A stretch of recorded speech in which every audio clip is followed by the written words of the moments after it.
ซื้อได้หนิน้องยังซื้ออ้อยน้องอ้อยก็แต่ละหวานเนาะซีกระหม้ออันนี้มาจักปีนี่ไป3 ปีแล้วเนาะอ๋อเพิ่นเอามามุงใน3 ปีได้ตาจ้าเนาะตาจ้านี่เฮ็ดกินอ๋ออันนี้บ้านเจ้าเอิญยังไงมักยังฮะว่าไม่ดูกระไรร่องหาบน้ำเต้าเครื่องอุปกรณ์แบบบูฮานยังในใสอยู่ได้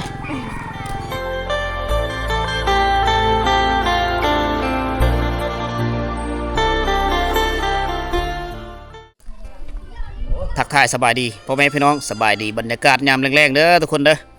วันนี้คอยมาที่บ้านลึกลับมีแห่งหนึ่งนะแต่ว่าไปเรื่อยๆมันจะลึกลับย้อนว่า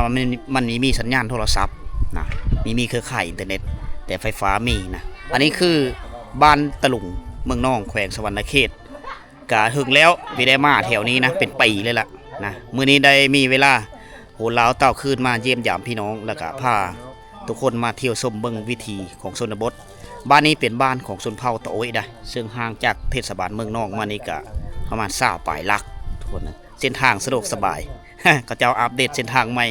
โอ้เป็นเส้นทางดินแดงทุกคนก็เลยไม่ได้มื้อนี้ไม่ได้ถ่ายทางมาให้เบิ่งมาที่บ้านเลยทุกคนบรรยากาศยามแรงเวลา 16 โมงทุกคนหรือ 4 โมงแรงทุกคนเลยมื้อนี้มากับเคยตะโอยมื้อนี้ทุกคนเลยเฮิงและไม่ได้เดินทางร่วมกันไม่ได้พาทุกคนเที่ยวไปเที่ยวชมเบิ่งหมู่บ้านต่างๆนะมื้อนี้ก็เลยมีโอกาสเคยตะโอยพาไปเที่ยวมื้อนี้เคยตะโอยสบายดีพื้นที่นี้เรารู้จักดีเนาะเพราะว่าไปมาแล้วทุกคนมุกแดงแตกแล้วเอกลักษณ์นี่แตกแล้วเนาะแตกแล้วผมมีเงินซื้อได้คือเก้าวิวเอกลักษณ์หมกแดงพี่น้องเคยหมกแดงกินปลาไหลเพื่อนี่มักตองหยะบ่ส้มบ่ส้มเหาะเนาะอันนี้ร้านบ่เจ้าอมอนมอนอย่าว่าลูกเจ้าบ่แม่นชื่อได้นี่น้องหยังซื้ออ้อยน้องอ้อยก็แต่ละหวานเนาะเต้าเขาบอกอ้อยน้ำอ้อยเขากินนี่บอกหวานเนาะหวานนี่ภาษาเจ้าว่านั่นเลยหวานเยี่ยมเยี่ยมนี่หวานบัดส้มนี่เนาะภาษาตะโอยมือละคำ2 คำส้นเผาตะโอยได้เนาะสาวตะโอยมีทุ่งเนาะงามในไว้ได้งามนี่งามอายุจักปีเลยนี่บ่ชื่อซ้ำบ่ชื่ออายุเนาะเกิดปีทางไห้ผู้ด้วยนั้นถามพอเพิ่นน้องอ้อยมีชื่ออายุเด้อก็ประมาณ10 ปลายปีเนาะอยู่เฮือนเอาหลานบ่แต่ละมื้ออยู่เฮือนทุกมื้อเอาหลานแล้วก็2 คนเฮือนเราอยู่นี่ได้บ่แม่นพูดเฮือนข่อยพุ่นน่ะอันนี้มาลิ้นนี่เฮือนเอ้ยข่อยหลังนั้นนี่แหละอันนี้เฮือนเอ้ยมาเฮือนโพอยู่พี่บ่โอ้เจ้าดิไปเฮือนโพอยู่ซ้ายจักหน่อยยังบ่ฮู้ไผสิฮู้ล่ะยังบ่ทันฮู้เนาะยังบ่เอาผัวเนาะคือจะได้อยู่บ่อยากได้เดี๋ยวบ่มีไผเอายังบ่ทันมีผู้มาล้มขอให้โชคดีไว้ๆเนอะได้ข่าวดีไว้ๆอย่าลืมบอกอ้ายเด้อมากินซีนหมูนำเด้น้องอ้อยพี่น้องอันนี้น้องสารเองซุ่มเฮาสารเองนี่เนาะอันนี้จะเป็นสารใบเตยใบเตยแถวนี้เขาเจ้าจะสารนี้น้อยพอดีชำนี้ได้อันนี้จะเป็นงานแก้วงานดองไปเลยงานละปืบนี่เขาเจ้าจะเอาไปซอยกันระหว่างเคยครับลุงตาพาเข้าเขาเจ้าจะเอาอันนี้ได้ถือว่าเป็นเครื่องวัตถุนำใช้ในโคเฮิร์นที่สำคัญอันนึงเพราะว่าในฮีตของประเพณีเขาเจ้าจะเอามาไปประกอบในฮีตในคลองทุกคนเลยฮีต12คลอง14ของชนเผ่าตะโอยเฮามาแล้วหมู่บ้านเผ่าตะโอยนี่เฮามายามเลยเฮาสังเกตเห็นว่าหน้าบ้านเขาเจ้าเด้อทุกบ้านเลยที่เป็นชนเผ่าตะโอยเขาเจ้าจะอนามัยเสียหญ้ามีเฮือหญ้าป่งนะเขาเจ้าจะแป้นแบบนี้ตลอดเลยมันคือความมักของเขาเจ้าเขามักความสะอาดทุกคนและเอกลักษณ์ เดิมของเขาเจ้าคือเฮิรนที่มุงด้วยใบบุญใบหวายอันนี้นี่คือสิไม่ได้นำใสแล้วในมือก่อนเขาเจ้าใสเลยเมื่อรถไฟฟ้าดับเขาเจ้ายังใสอันนี้คือคกของชนเผ่าโอ้ยมันจะไม่ได้ใหญ่เด้ชับนี้แหละเมื่อเรือฟ้าลมฝนตกไฟฟ้าดับเขาเจ้าก็ต่ำเข้าโดยมือถึงว่าอันนี้ก็บ่งบอกถึงว่าการดำรงชีวิตในยุคโบราณจนมาฮอดปัจจุบันก็ยังไม่ได้ปะไม่ได้ทิมยังได้เอาไว้อยู่ยังได้ไว้ใช้ในชีวิตประจำวันเมื่อเรือไฟฟ้าดับเขาต้องจำเป็นต้องได้ใช้ต้องได้ต่ำด้วยมือนะอันนี้คือเฮิรนโคบ้านเขาเฮิรนโคบ่อนแต่งอยู่โคกินหนึ่งเข้าหนึ่งน้ำอยู่นี้บ่อนปฏิบัติหน้าที่ของบรรดาลูกสะใภ้แต่งงานปุ๊บเลยบรรดาผู้หญิงส่วนเผ่าทุกๆคนต้องได้มือเหตุงานไปอยู่บ้านสามีว่าสันซะมาเฮิรนโผทุกคนได้อันนี้คือเอกลักษณ์ของเขาเจ้าวัฒนธรรมของเขาเจ้าแบบนี้ทุกคนสิเป็นชนเผ่าตรีชนเผ่ามังกรก็ตามเขาเจ้าจะหมักปลูกต้นไม้กินมะจะเป็นต้นมะมีต้นมะขามต้นมะม่วงอยู่ในขอบเขตบริเวณหน้าบ้านของเขาเจ้าเองใบตองคอใบบุญใบวายที่เขาเจ้ามามุ่งอยู่กองตารางเฮิรนเขาเจ้ายังหลายได้คกเขาเจ้านี่มาตัวนี้ก็ยังไม่ไหม้อยู่มีท่านเลยหึงปลาเลอนี่คกที่เขาเจ้าต่ำเข้าแหละนี่เฮามาบ้านชนเผ่าเฮามาบ้านเขตผู้โดยเขาจะได้เห็นตัวนี้นี่เพ่แล้วนี่เอาไว้แต่ก็เอาไว้ยองประดับอันนี้คือเครื่องมือในการดำรงชีวิตเขาเจ้ายังเอาไว้คือเก่าปกปักรักษาไว้โดยเฉพาะคือน้ำเต้าเฮิรนใบบุญใบวายแหละไปตัดเอาใบบุญใบวายมาจากป่าจากดงจากธรรมชาติก็มามุ้งเวลายามร้อนเดือน4เดือน5อากาศร้อนๆนี่เราจะอยู่ด้วยความเย็นสบายเลยเด้หมู่บ้านส้นเผาแต่โอ้ยเด็กหางหมูยังได้เห็นหางหมูภาษาบรูตรีเขาเอิ้นตะปวงอลิกคือหมูนะอันนี้เฮิรนโคบางเธอกับลูกทรายที่เอาเม่แล้วก็เม่มาเฮิรนในไม้เขาเจ้ากับมันเขาเจ้าจะพักเสาอยู่พี่และเฮิรนใหญ่เฮิรนแป้นก็จะเป็นพ่อเป็นแม่ครอบครัวพ่อแม่เขาเจ้าอยู่นั้น2-3ครอบครัวอยู่เฮิรนหลังเดียวกันซัดเขาเจ้าก็มุงด้วยใบบุญใบวายเอาใบตองคอมามุ่งก็ไม่ต้องได้ซื้อสังกะสีให้มันเสียเงินหลายเขาเจ้าก็นำใส่วัตถุดิบจากธรรมชาติเด็กเห็นบอกต้นไม้กินมาหลายเลยนับแต่ป่าเข้มป่ากับมีเบิดต้นไม้กินมะโดยเฉพาะคือต้นมะม่วงนี่แหละมันกระถิ่นยำมือเสาแมลงมาหลังจากเขาต่ำเข้าก็มาฟัดเอาขี้แกบโหมไว้อยู่บนเก่านี่เพื่อสะดวกสบายเอาไปเฮ็ดฝุ่นคอกเอาไปบ่มผสมกับขี้งูขี้ควายอายุการนำไซใบบุญใบวายนี่ก็ประมาณ5 ปีนะสูงสุด5 ปีนะที่เราเฮ็ดเฮิรนมุงโดยตัวนี้นะ5 ปี6 ปีมันก็ผุพังไปตามกาลเวลาของมันสะอาดสะอ่อนหน้าบ้านเขาเจ้าไปนะเติร์ดอยู่คักคือเพลินส่วนหลายผู้เฒ่าอยู่เฮิรนเขาเจ้าจะปัดอนามัยเอาหลานไปนั่แล้วก็ปัดกวาดเฮิรนซ่านปัดกวาดหน้าบ้านให้มันสะอาดตลอดเวลานี่เด็กเฮิรนหลังนี่เห็นบ่บนต่ำเขากิจกรรมยามเช้าหรือยามแรงเฮามามื้อนี้ชาวบ้านนี่กำลังอยู่พุ่นละอยู่ไห้อยู่สวนทุกคนปฏิบัติหน้าที่เพื่อมันนาเวของแต่ละมื้อบรรดาแม่ย่าแม่ยิ่งเขาเจ้ากลับไปเสียยาไห้ละสูงนี่ปีนี้เป็นปีที่แห้งแล้งทุกคน8 2 คน2 ใจแล้วอย่าอยู่เฮ็ดไห้เฮ็ดนาเดี๋ยวจะไปหาเงินอยู่ในเมืองแน่เพราะว่าฝนมีตกเลยเฮ็ดไห้เฮ็ดนาขยะปีนี้นอกจากอาชีพเฮ็ดไห้แล้วเขาเจ้าก็ยังมีสัตว์เลี้ยงจะเป็นงูควายผูเขาแรงไว้แล้วบรรยากาศยามแรงมื้อเช้ามา9 โมง 10 โมงเขาเจ้าก็เอาไปเลี้ยงมีหลานน้อยย่างน้ำหลังควายย่างน้ำหลังงูไปแต่ละมื้อนะเพราะว่าเขตนี้ก็เป็นเขตหนึ่งที่เขาเจ้าปุมันต้นก็เลยเฮ็ดเขาเจ้าจะต้องได้เลี้ยงสัตว์ไปตลอดปีเลยนะอย่ามันไปทำลายเครื่องปุของฝั่งของคนอื่น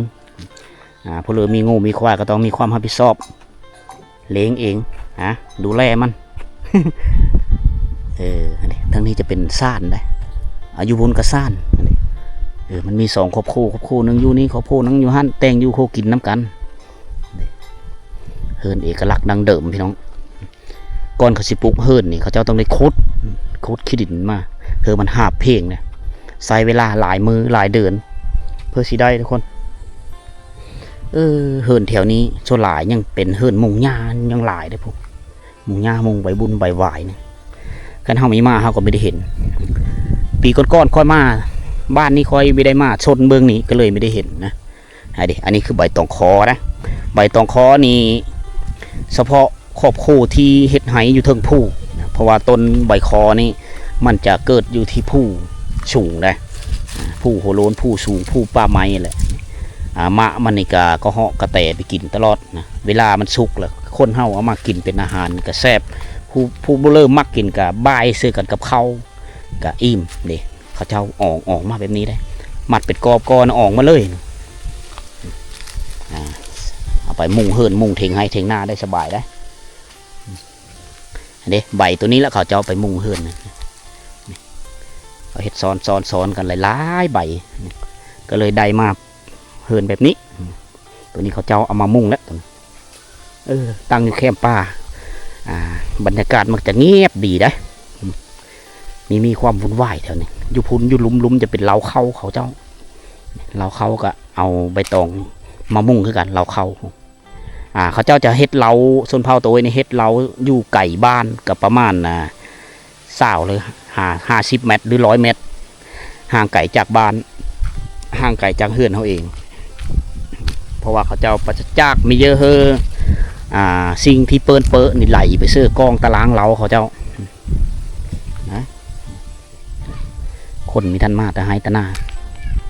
ยังอยู่โซนหมดละบรรยากาศเงียบสงบคักขนาดเลยหมู่บ้านชนบทแห่งขุนเขาทุกคนอันนี้คือบ้านเฮิรนที่มีนำไซส์กระแสไฟฟ้าแล้วแต่ว่าบ้านนี้นี่มันมีสัญญาณอินเทอร์เน็ตทุกคนสัญญาณโทรศัพท์เครือข่ายอินเทอร์เน็ตมามีฮอดบ้านฉะนั้นเขาเจ้าเบิ่งซื้อออนไลน์อยู่เสเลยเบิ่งโลกโซเชียลอยู่ในจานดาวเทียมพี่น้องเบิ่งข่าวสารต่างๆข่าวภายในประเทศข่าวต่างประเทศอยู่นี่แหละอยู่ในจานดาวเทียมนะเบิ่งซื้อออนไลน์ต่างเบิ่งละครจากทีวีไทยทีวีลาวเฮาเด้เด้ เฮิรนจะมี2 หลังปิดกับเด้เพราะว่าเบิ่งมันจะเป็นเฮิรนโคเขาเจ้าเด้เขาเจ้าจะเอาฟืนเอาเปลือไว้หั่นเด้งามได้เบิ่งแล้วมันก็งามไปอีกนิดนึงเฮิรนโคเขาเจ้าจะเฮ็ดหลังคาต่ำๆเพราะว่าสูงแล้วดูหนาวนะแถวนี้ลมมันจะแห้งทุกคนนะดงตาจ้ากันนี่เนาะตาจ้าทั้งพี่เนาะอ๋อโคยโดยมันอยู่นี่ปูสูงนี่เนาะนี่อาเตียวนี่มักเพชรเราเนี่ยปูอยู่ห่างถึงไปเลยใบบุญว่าซีกะหม้ออันนี้จักปีนี่ไป3 ปีแล้วเนาะเพิ่นเอามามุงใน3 ปีได้ใบบุญใบหวายพี่น้องก็เป็นหลังคาเฮิรนที่งดงามทางด้านธรรมชาติงามได้ทางนี้ก็เป็นป่าดงเขาเจ้าก็เป็นห้องน้ำสาธารณะของเขาเพื่อโปรดถ่ายนักถ่ายเบาเข้าป่าไปเพราะว่าเวลาเฮาไปหมู่บ้านไปเที่ยวชนเผ่าหมู่บ้านชนเผ่าตะโอยเผ่าปะโกเผ่ากระโดก็ตามพี่น้องเลยเฮาจะสังเกตเห็นว่าอยู่ในบ้านเขาเจ้าจะมีศาลาโกวนนะอันนี้คือโกวนของเขาเจ้าคำว่าโกวนเนี่ยแม่นสถานที่เขาเจ้าเฮ็ดประเพณีต่างๆเขาเจ้าจะผูกมัดหลักไว้นี่แม่นเบิดเด้เวลาเขาจำผีจำเผลอเขาจะเอาโง่ควายมัดชื่อแถวนี้แหละเขาจะจัดเอาสถานที่แห่งใดแห่งหนึ่งของหมู่บ้านแหละเป็นบ้านที่มีวิวธรรมชาติเป็นบ้านที่ตั้งอยู่โน่นผู้นะลมกว่าโล่งดีเด้อากาศโล่งดีแถวนี้ลมพัดมาเย็นสบายเลยถ่ายมันจะบางหนักตาจ้าเนาะตาจ้านี่เฮ็ดกินอันนี้บ้านเจ้าเอิญยังไงมังยังฮะว่าไม่ดูกระไรบร้องมักแข้งเนาะภาษาแต่ละท้องถิ่นมีคือกันนะอันนั้นนี่จะเป็นเห็ดขาวเอามาแต่ไห้นั่นเอามาแต่ป้าปีไปอันนี้ไปหาอยู่หากินเนาะอันนี้นี่จะเป็นนั่น ปีกล้วยป้าสิเฮ็ดแกงเชื่อกันกับเฮ็ดนี่แมันบ่โอ้อันนี้คือเฮินแตงอยู่โคกินหน้าที่ของลูกสะใภ้ได้นี่เนาะแม่นบ่กระโมดบ่หรือกระมันกระโมดเนาะกระมันเนาะอ๋อลูกไผ่จักมาอยู่นี่หลายปีแล้วบ่จักปีแล้วบ่ทันฮอดปีอ๋อหากระแต่งงานเนาะบ้านเก่าบ้านเกิดเมืองนอนจะอยู่ทางเลอบ้านเดียวกันโอ้สบายเนาะจากเมื่อยามพ่อแม่ก็ไปเลยบ่อยู่ไกลๆเนาะอยู่คือนี่สบายถ้าว่าอโภอยู่ไกลบ้านนี่ก็ต้องได้ขี่รถจักรโดนเมื่อยามพ่อแม่เท่านึงอันนี้เป็นเพิ่นกะเป็นลูกสะใภ้ในบ้านแล้วก็เป็นคนในบ้านเองเพื่อนหากระแต่งงานไปท่านฮอดปีเนาะมาแล้วก็แต่งอยู่โคกินอยู่เพื่อนสามีเนาะสามีไปทางเลอโผได้ไปทางเลอโผบ่ได้ไปอ๋อบ่ฮู้จักเลย จักเราไปเพื่อนเนาะอ๋อแต่ละมือมานึ่งข้าวตักน้ำเฮ็ดกินให้อยู่เพื่อนอยู่กับปู่กับย่าบ่แม่โอ้อันนี้แหละมาเฮ็ดหลังจากสร้างครอบครัวไปปุ๊บอันนี้คือนาเวลักๆของแม่หญิงชนเผ่าตะโอยหรือชนเผ่าตรีชนเผ่าบรูก็ตามเพราะว่าวัฒนธรรมของเขาในต้องมือเฮิรนโผเนาะแต่งงานแล้วมือเฮิรนโผเลยมันบอกถ้าว่าเฮาจะอยู่นำพ่อแม่เฮาอยู่ได้บอกบ่ได้เนาะ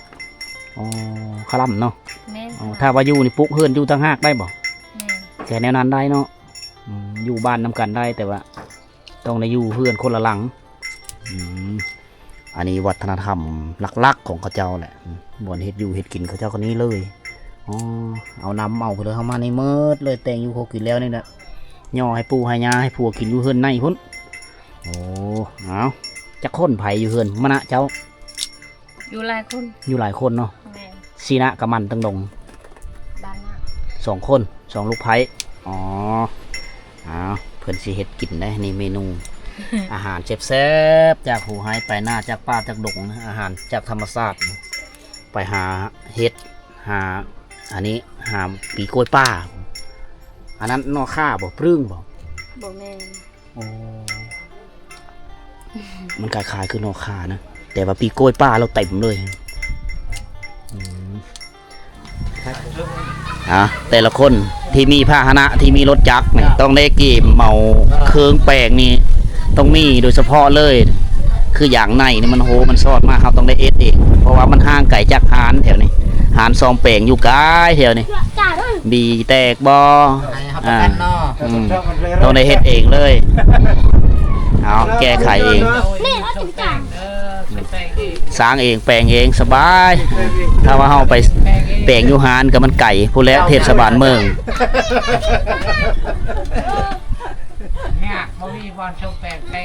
แต่งเองกับประหยัดค่าใช้จ่ายไปนำนิดนึงเอาไปจ้างหมู่เฮ็ดก็เสียเงินหลายพื้นฐานการดำรงชีวิตของพี่น้องเผ่าตะโอยอยู่บ้านตะลุงเมืองนองแขวงสวรรณเขตนี่ก็ค่อนข้าง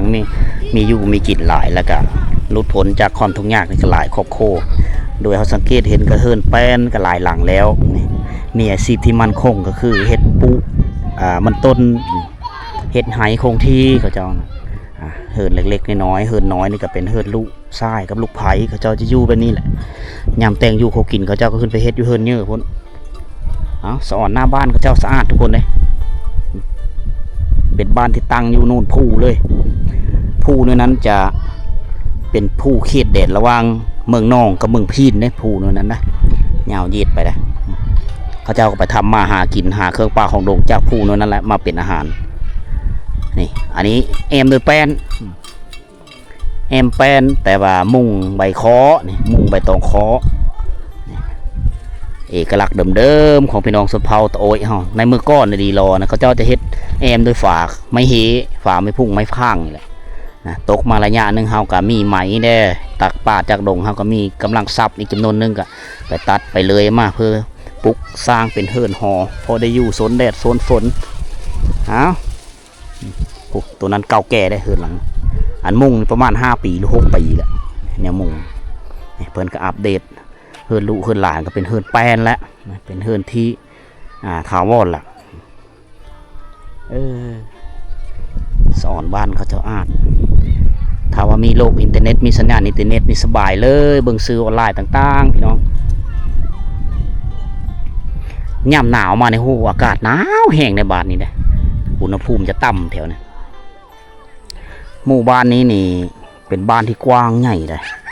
ประมาณอยู่50 ปลายหลังคาเฮือนทุกคนเดี๋ยวจะมี2 คุ้มอันนี้จะเป็นคุ้มบ้านใหญ่นะและคุ้มบ้านน้อยก็พูดแหละแต่บ้านเฮาแต่ทางเฮามาแรกๆเลยเฮามาเขาจะได้เห็นวิวทิวทัศน์ธรรมชาติของหมู่บ้านนี่งามโดยผู้นี่เป็นแบ็คกราวด์ของหมู่บ้านสายลมนี่มันจะไหลร้องลงมาตั้งแต่ผู้แหละไหลมาตกเสื้อหมู่บ้านนี่ก็เฮ็ดให้อากาศเย็นแล้วก็อากาศโล่งดีทุกคนชาวบ้านไปเฮ็ดไหอยู่พุ่นแหละอยู่ตีนผู้อันนั้นคือสถานที่บ่อนทำการผลิตของเขาเจ้าในเมื่อไปไหแล้วเขาเจ้าก็หาเครื่องป่าของดงมาเป็นอาหารก็เอามาแต่ป่าพุ่นแหละคือเห็นเพิ่นแต่งอยู่โคกินลูกสะใภ้คนใหม่หั่นเฮ็ดอยู่โคกินน่ะเอามาจากป่าจากดงธรรมชาติงามทุกคนบ้านเฮือนกับแปลนคักแน่เลยนี่ได้ไปตักอยู่พุ่นบอกอ๋อเยิงเนาะเยอะอันนี้คือหาบน้ำเต้าเครื่องอุปกรณ์แบบบูฮานยังในใสอยู่ได้ไปในนี้นะแต่ละมือเนาะไปมือเลยมือนึงไปตักจากเธอมือนึง3 เทื่อ 4 เทื่อเลยนำเบิดเลยมันไปอันนั้นน้องสาวหลานหลานนี่ยังละม่อน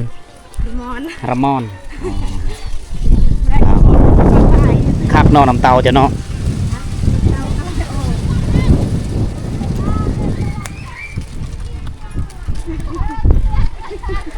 นาเวมือยิงเนาะ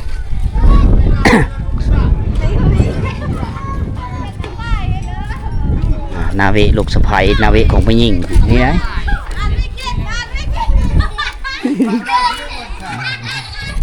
ผู้หญิงนี่ตักมานี่เนาะผู้ชายก็ตักซอยอยู่บ่เขาเจ้าพักพรผู้ชายบ่ได้ตักมีแต่ผู้หญิงตักเนาะผู้ชายตั้งคาร์โบเอสเนาะอันนี้เป็นเวะเขาคิดว่าเป็นเวะของไม่ยิ่งกันบ่ตักน้ำตามข้าวแต่งอยู่โคกินกันไม่ยิ่งแม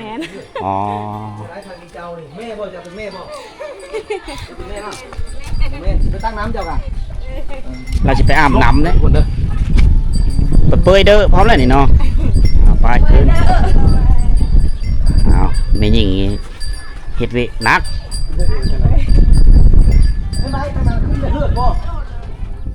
เด้อกินข้าวเด้อเสิร์ฟแซ่บกินข้าวแม่นช่างกินยังบ่ชุกก็กินเลยได้ยังกินน้ำบัดนี้กินชิ้นหมูแม่ยังมีอาหารบ่แม่นบ่ทันละกินข้าวง่ายบ่ไปหากินแม่นบ่มากินข้าวง่ายอยู่พี่กินข้าวง่าย4 โมงแรกเนาะกินข้าวอิ่มนี่ก็ไปอาบน้ำแล้วมาคิดยากละกินนี่อันนี้ลาบมาบ่หุ้นไม่ยังอยู่นี่อันโตเจ้าเฮ็ดบางไหนนี่แม่นละมีได้ต้มไม่ได้แกงใส่หม้อเนาะแกงเสื้อนี้เลยเสื้อกระบังนี่เลยกระบังอร่อยเสื้อนี้แซ่บเนาะหอมนะอยู่นี่เลยนี่นาทีลูกสะใภ้คักเลยเราเห็ดกินเลยแบบบ้านๆเลยแบบธรรมชาติเลยมีต้องใส่หม้อใส่ตัดกระบังมาจากป่าจากดงแล้วก็หลามกินโอ้โหแซ่บเลยหิวข้าวเรากินปั้นข้าวก่อนเอามาเบิ่งความดุมั่นความขยันเขาไม่ยิ่งอันนี้คือหน้าที่ลูกสะใภ้ทั้งมัดแหละออกมาเนี่ยเป็นมัดเนี่ยเวลาเขาเจ้าไปไฮนะเขาเจ้ากลับมาเฮิร์นตอนแรกนะเขาเจ้าจะออกมาเลยตัวนี้น้ำหนักเนี่ยประมาณ30 ปลายกิโลได้เป็นมัดแต่ละมือเราจะเฮ็ดแบบนี้นี่คือนาเวของผู้หญิงต้องได้สู้ในแต่ละมือนี่ตัวนี้แห้งเต็กมีแต่โดนใหญ่ทั้งหมดอันนี้เด้ตัวน้อยๆเด้อันนี้คือผลงานของลูกหลานเราลูกหลานผู้ที่ไปให้ไปโสดน้ำแม่ได้แล้วก็เห็นหูในการเอาให้งานนะเขาเจ้าจะเอาฟืนตามเฮือแห้งลูกผู้ที่เอาได้ผู้ที่เฮ็ดได้ทำนี้เขาเจ้าแบะประมาณ2 โล 3 โลสำนั้นเขาเจ้าจะเห็นเฮ็ดเวทแต่น้อยๆได้ฉะนั้นเวลาเขาเติบใหญ่มากเขาเจ้าจะซอยเหลือตัวเองได้ดีแล้วก็ฮู้จักนาเวอันนี้คือนาเวของมันยิ่งสุดหลายไม่ยิ่งนะตะเวนคอยคำลงแรงแล้วตะเวนกำลังสิลับขอบฟ้ากำลังสิลับจากโน่นผู้แหละเกมเคืองเกมคองเกิดหมูแล้วหมูเราตุยใหญ่ๆเนาะหมูเนาะปืดลื้อลีเพิ่มตัวเดียวนี่วะเอาห่ำเมาเพื่อมาเกิด